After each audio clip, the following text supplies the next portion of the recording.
Bonjour et bienvenue dans un nouveau tutoriel sur l'éditeur visibilité. Aujourd'hui, nous allons parler des icônes et des images.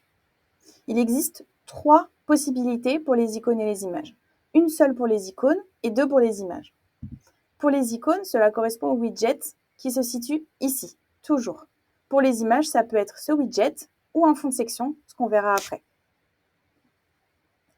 Pour les icônes, lorsque vous allez cliquer dessus et faire gérer l'icône, vous n'aurez la possibilité que d'ajouter des icônes, soit en recherchant des mots-clés qui peuvent correspondre à ce que vous cherchez. Par exemple, si je cherche des sushis, je vais taper sushi et je vais trouver pas mal d'icônes gratuites qui vont me permettre de choisir et de remplacer ce que j'avais déjà mis. Par exemple, celui-ci.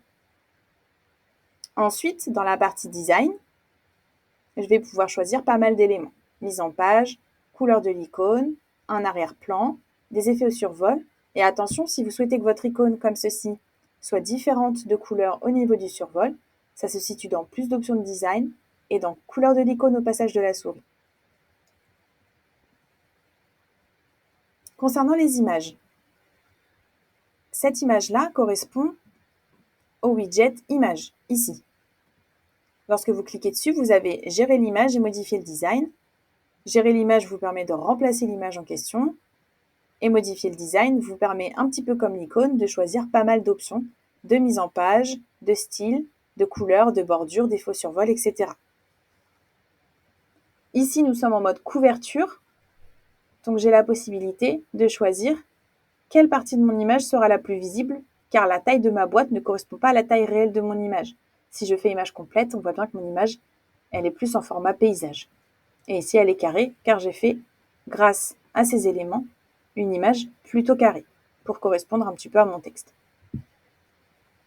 Enfin, la dernière étape, pour laquelle j'ai rajouté une section, pour vous montrer, c'est ce type d'image.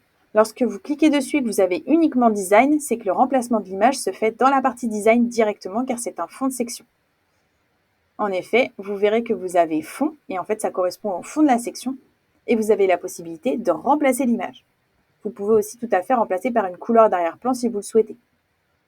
Et c'est ici qu'on va pouvoir remplacer l'image. Enfin, tout comme l'autre, vous avez la possibilité de choisir plusieurs options, mais lorsque c'est un fond de section, vous avez aussi la possibilité de choisir un effet de parallaxe, ce qui fait que lorsque vous descendez, votre image, vous voyez, suit un petit peu le scroll. Le côté statique, c'est un peu pareil, sauf que c'est plus violent, entre guillemets, par rapport à la transition, et surtout cela met l'image complète en fond, donc on voit qu'une petite partie.